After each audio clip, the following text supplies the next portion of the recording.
I don't like to see that, whether the blood is boiling or not. I think Nico called it right. Well, maybe not a black flag, You but think it was intentional, Ant? Yeah? Standing here right now, I'm not the one in the car, and like I say, I haven't got the onboard.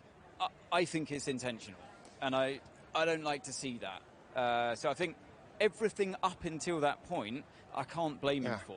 But that, like 100%. Okay, yes. well, Nico called it a black flag. Let's go up to the commentary box. Nico, do you stand by that? So just going back to the first one, it was George's fault because he only complied with 2 out of those 3 things that you need to comply with when you overtake. So Max could have stayed in front and didn't have to give up that place. So then Red Bull told him to give up the place. That caused his blood to boil over even more. And then it looked like a very intentional retaliation. Wait for the opponent and go ramming into him, just like you felt the other guy rammed into you in turn 1. And that is something that's extremely unacceptable. And I think the rules then would be black flag. Yeah, so that's why I said, okay, if you wait for your opponent just to bang into him and crash into him, then that's black flag. Okay, well, just to play devil's advocate. Okay, so if he is the overtaking car, then, George, on the outside, I'm just pulling up the rule here. It says overtaking on the outside will always be viewed as a more difficult manoeuvre, to be entitled to be given room, including at the exit when overtaking on the outside. The overtaking car must have its front axle ahead of the front axle of the other car at the apex. Can we go back to Ant at the Skypad just to have a look at that again? Be driven in a controlled manner from entry to apex and to exit, and be able to make the corner within track limits. Ant. Yeah, that's right, Simon. I was hearing where you were going to get to with that, and I've teed it up exactly at that moment where Russell does indeed have, of course he has, at this point, the front axle ahead of Verstappen when the contact is made. The reason he doesn't have, because the rule actually says at the apex, so the reason he doesn't have his front axle still at least alongside at the apex is because he's been smashed out of the way. So the poor guy's had no chance to even get to the apex. So that clears that one up, hopefully. Yeah, I mean, I wonder though. It's just Max. Let's just come to you two, Naomi and Bernie. So, like his desperate attempt. He knows these rules. They've helped write these rules, Bernie. But he knows what he's doing. He's trying to avoid that from happening, isn't he? He's trying to avoid George being ahead at the apex. Yeah, he is. Well, I think the George one's different because it does look, for all intents and purposes, like he's given them the position. So I don't think the stewards will look at that as in the same line of rules as what they normally do, because I think it's what happens earlier in the straight where Max appears to give him the position back. And one of the things just to point out is we obviously hear the notification come from GP to say give the position back, but we don't know where that's come from. So we don't know if Red Bull are having a conversation with the FIA in that moment of how they view it. There'll be a team of people at Red Bull back in Milton Keynes going through the onboards, going through the offboards, making a decision on it. That won't have come from GP on the pit wall. There'll be a host of people looking at it and making their best decision that they can, or it's come directly from the FIA. Okay, and the restart, if you go back to 2017 in Baku, the one that Nico was talking about, that was a 10-second stop and go for Sebastian Vettel on Lewis Hamilton from the restart. But then when you look at these things in the past, and there have been some colossal championship defining ones. I'm thinking 94, Adelaide, Schumacher on Hill. 97, Schumacher on Villeneuve in the European Grand Prix. 89, you go back to Suzuka and Senna and Prost. There's been this before, but, they had larger consequences than this.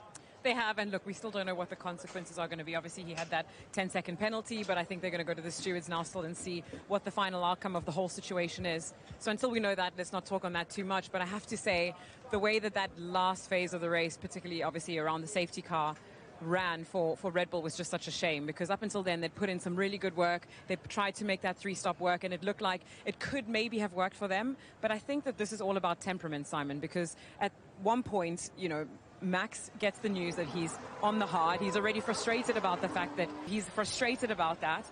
Then he believes, according to these very prescriptive rules that the drivers have now been given of how they can and cannot overtake, he believes he's done the right thing in that situation and George is in the wrong, and then he's told to give the position back. And we know that with Max, that was more than one or two reasons to get him upset. When you upset him, the lion comes out. And of course, that doesn't make it okay. You don't just So you run think into it's another... intentional?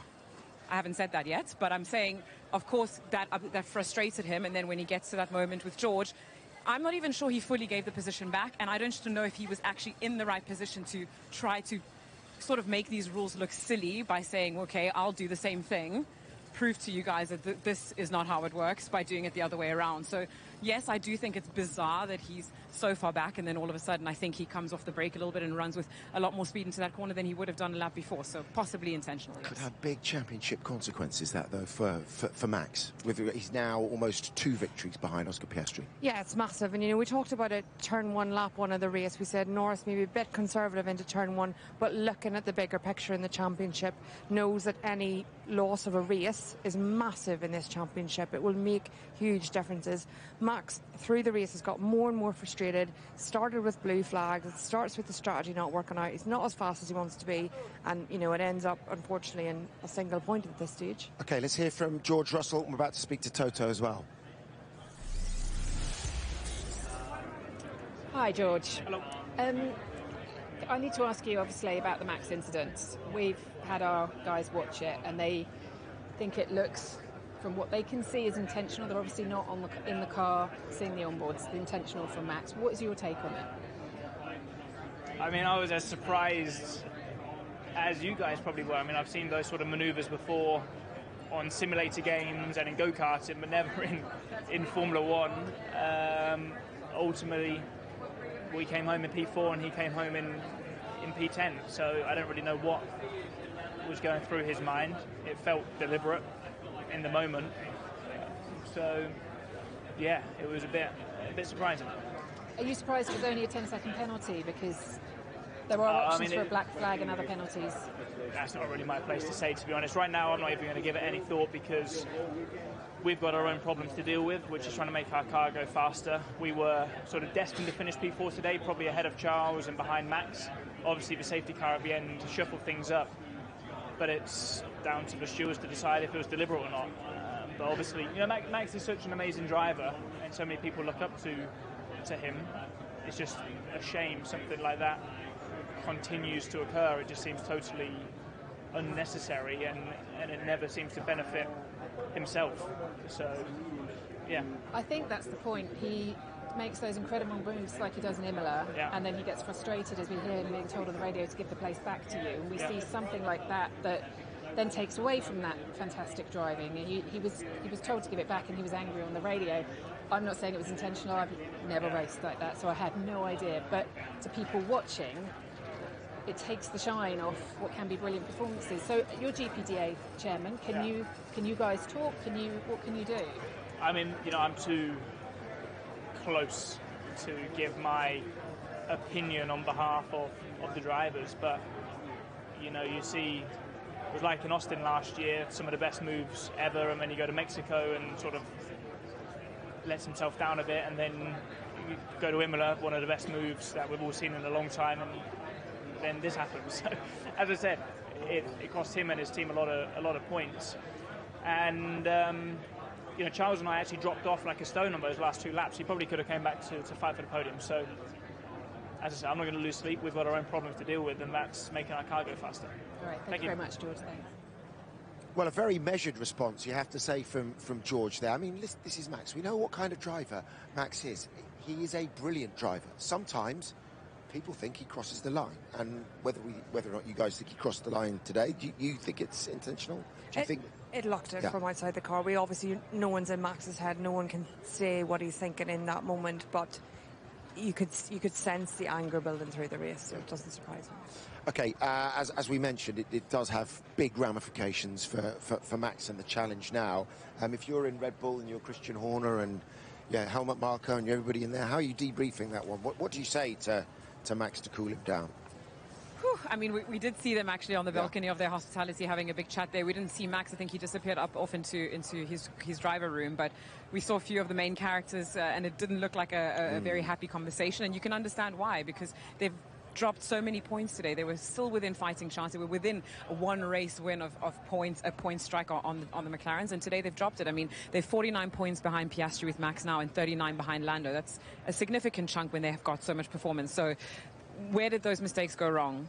should they maybe not have gone with it? You couldn't have expected that safety car around here. We haven't seen one in a long time. We've barely seen a yellow flag. So they went with the aggressive strategy that put them in a difficult position to only have that hard at the end. But then, yes, maybe GP was a little too conservative by telling him to give the position back.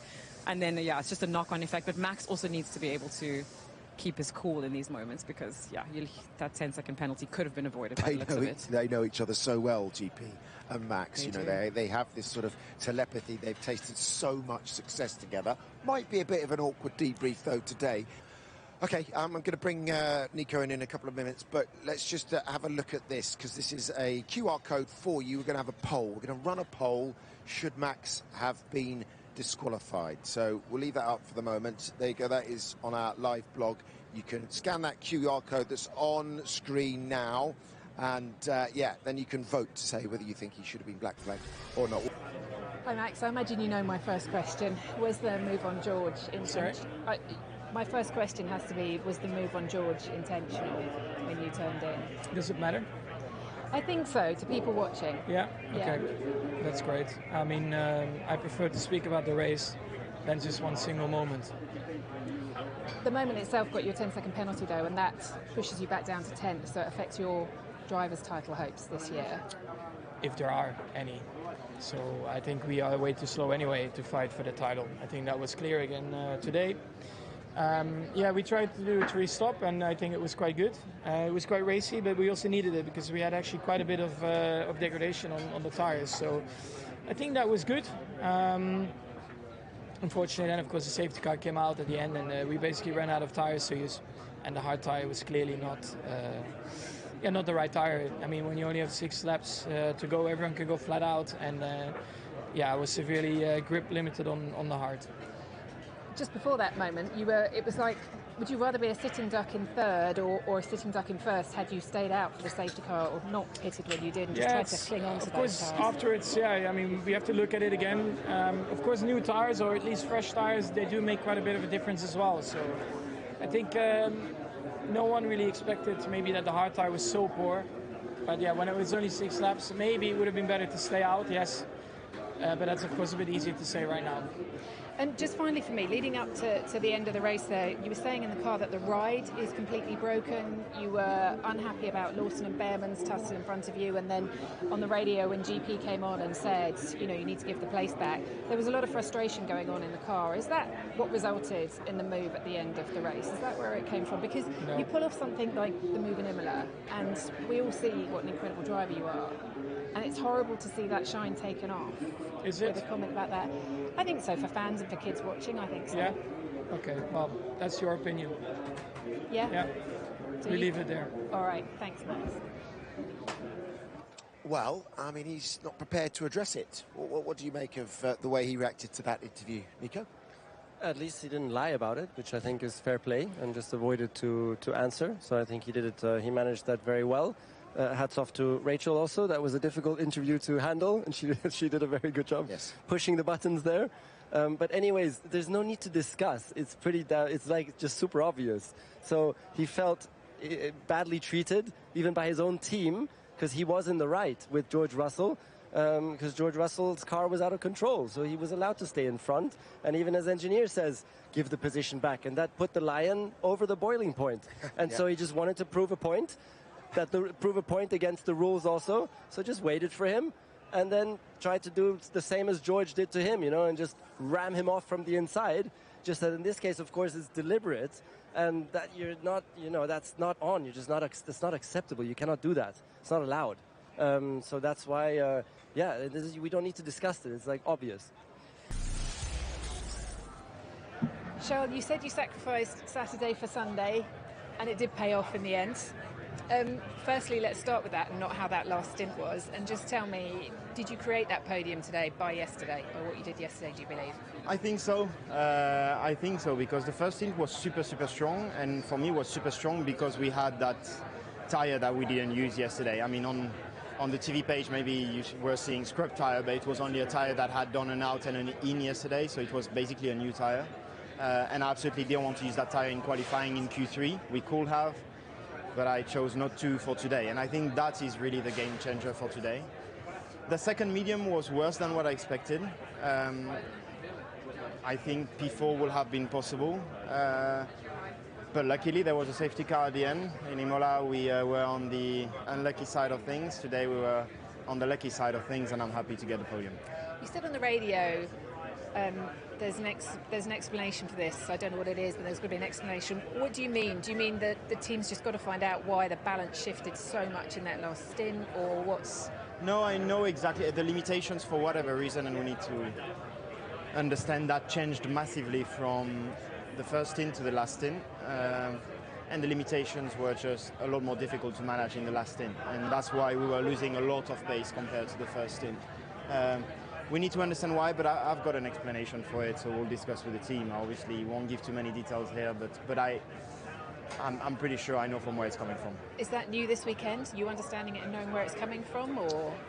It's not something I expected, so yeah. Yes, it's new from this weekend. So that's a positive then, if there might be an answer there. Yeah. I mean, we need to find a solution to it, which is not a given, but it's good that already we understand from where it's coming from. Congratulations. Thank you. Done. Hi, Lewis. We heard the radio at the end where you said something is wrong with this car. Can you tell us how it felt and what you were dealing with? Not particularly. It was just not a great day.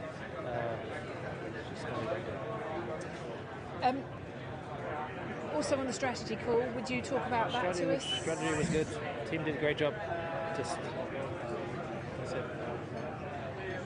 I hate seeing you in this mood. It's hard to see you in this mood. What do you want me to say? I know I just had a really bad day, and I've got nothing to say. I totally understand that. It was a difficult day. There's nothing else to add to it. It was terrible. There's no point explaining it. It's not your fault. I just what else to say? I do understand that. I just hope that they find answers for you. I'm sure they won't. They'll probably just me.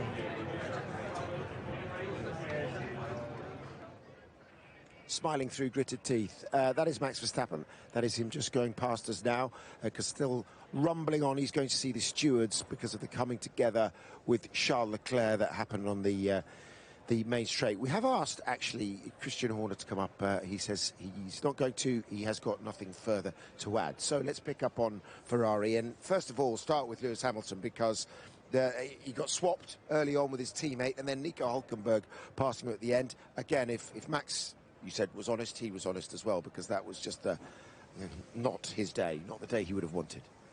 Lewis. It's hard to watch. It's hard to watch because today was a horrible day for him because he was just slow out there, which is very unusual because, yes, sometimes he's been a little bit off in qualifying, but in racing, usually he's still really, really awesome. And today the race was just shockingly bad.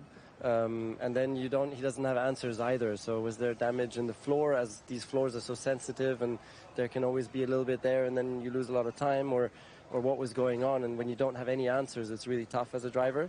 And then you see your teammate racing up all the way to third place, being on the podium. And in light of the whole season that he's had so far, it's a very dark situation. We think that they've still got this rear suspension issue hanging over them, which they're trying to engineer a solution for. We understand it might come around about Silverstone. But yeah, I mean, it's just the fact that they can't run it as low as they'd like on heavy fuel. Is that anything to do with it still? Do you think that's the underlying issue, is that they've still not fixed that, Bernie? Yeah, it does sound like that, but that should be the same across cars, basically. So maybe that explains why Leclerc is saying in the final stint the car felt very different when it's on very light fuel compared to the heavier fuel. He ran 2 medium tyres. I thought I heard him say in the cool-down room that the second medium didn't run as well, so there could be different pressures, there could be different temperatures, there could be a whole host of differences with that. But across cars is really worrying for Hamilton today. The first stint, having to let your teammate by, that's never feels good.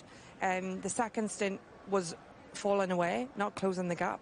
The second stint he was ahead of George Russell, and then George Russell undercut them. So Ferrari have to look at that. Was the pit stop the right lap? Because he seemed to be holding George Russell behind. Now, maybe if he'd stopped earlier, George Russell would have overcut, but that seems unlikely with the new tyres here. So Ferrari maybe have to look at with Hamilton, despite the poor pace, could they have done a better job? And if he'd been ahead of George Russell, then he wouldn't have lost to Hülkenberg. And, all these things create more issues going forward. But the solution to that problem, if it's rear suspension, can't come soon enough. Yeah, and more questioning of the Ferrari pit wall, which, of course, Lewis Hamilton fans are always picking up on. We get so many questions, don't we, for the F1 Show podcast about that, just saying, what are they doing half the time? And sometimes it spills over for Lewis. Sometimes, look, even from our side, it looks suspicious. We don't know why they sometimes make the decisions we do. Sometimes it's also based just on the radio communication that we have. And we know Fred, for example, on Friday, I think it was saying that sometimes the messages from the drivers are a lot more extreme and it's not taking into consideration the global picture. But I do think, there was a question mark from Lewis as to why they brought him in so early for that first pit stop. They were under the impression he was under pressure from behind, but apparently nobody was really pressuring him other than Gasly. But the big question is what's going to happen with this Max Verstappen and Charles Leclerc thing. I think Charles didn't do himself a favor by mentioning in the post-race interview that he did move towards Max because he wanted to avoid the dirt on the inside. So I don't know how he's going to undo that, but we'll see how that plays out. He was pulled out of the press conference to go. But Naomi, you're exactly right. And that you see the power of this media game, that you need to play as a driver. He really shot himself in the foot and there. He thought he didn't realize at that point that it was under investigation. He thought, but we got away with it. I think he even said that. And it's okay, fair play, it's very honest. But of course, you could have waited until after tomorrow, maybe, with all of that honesty. Well, it's a bit like George over team radio on Alex Albon at the Nouvelle Chicane last week in Monaco, where he said, I'd rather take the penalty. Then they threw the book at him, didn't they? So you've got to be very careful. Nico Hülkenberg, amazing result for the bottom place team, finishing in 5th today. Nico, when the boss comes down to the driver's pen to congratulate you, you know it's been a good day. Yes. Huge congratulations. That must feel like a win almost for the team. It feels very good, very sweet. It's been a long time coming since Melbourne to have a result, and then, a big one like that is obviously very, very sweet. And it's funny and ironic how yesterday, was a bad day, but in the end it was also somewhat the golden ticket, to have all the fresh and new tires. I think there was a big delta between used and new tires today, so yeah, that somehow really paid off today. Great lap, great start, great first lap, which really put me in the race, turned things around very quickly, and after that it's just performance. The update is working, and that's the best recipe. That's what I was going to ask you. Where did that pace come from? You do believe it was the update today, and then conditions just suited you? And no, I think I put it mostly down to the update. Then maybe the new flexi wing stuff that other teams may have lost a bit more than us. On top of that, and just a good feeling with the car by now. Found my rhythm with the car, and it sort of clicked. So very happy. Thank you. Thanks. All his experience shown today, and congratulations from his team boss, Mattia Binotto too. Lovely stuff. Let's go to the Skypad. Yeah, really good job. That's obviously why he was recruited, because you never doubt his quality, can you? I mean, he's one of the finest drivers out there for a long period of time, just still searching for that elusive first win or podium. Well, coming through the ranks, he was a generational talent. He won at he dominated at every single category, including Formula 2. And somehow, though, he never really lived up to his potential in F1. He still has never been on the podium, which is a crazy statistic after I don't know how many years. And imagine how close he got today, being fifth. But yeah, a fantastic job from him. And I like to give a hand also to Ant at the Skypad, who does such an awesome job for us. Yeah. Really fun to watch. On point today, Ant. You really have. Your two French mates from last night's football, they're brilliant. They improved. Isaac Hadjar, another 7th. Pierre Gasly, 8th. Inspired clearly by PSG's win.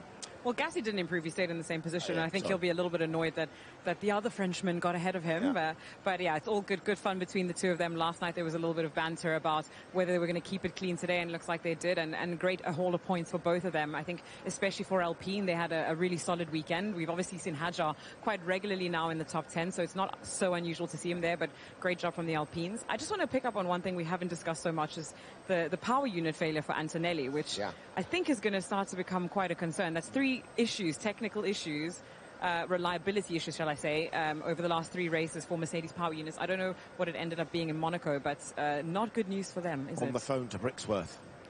Yeah, I think so. And, It is, like Naomi says, so worrying for them. They have been the most reliable power unit by far in the pit lane since we went to this generation of power units.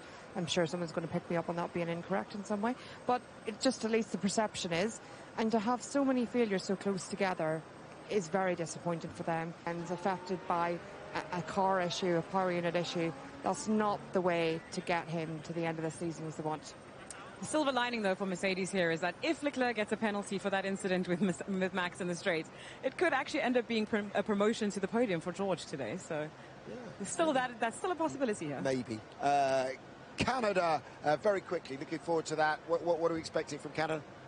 Canada, very, very different track, so we could mix things up. The pecking order also, I think it's going to be an awesome weekend. We know the track is exciting, looking forward to it. Absolutely. You always get weather in Montreal and overtaking opportunities as well. Thank you, Nico. See you soon. Thanks, Bernie. Thanks, Naomi. Thanks to you at home. Well, there we go. It was eventful after the restart, but a 1-2 for McLaren. We'll see you in a fortnight's time. Bye-bye.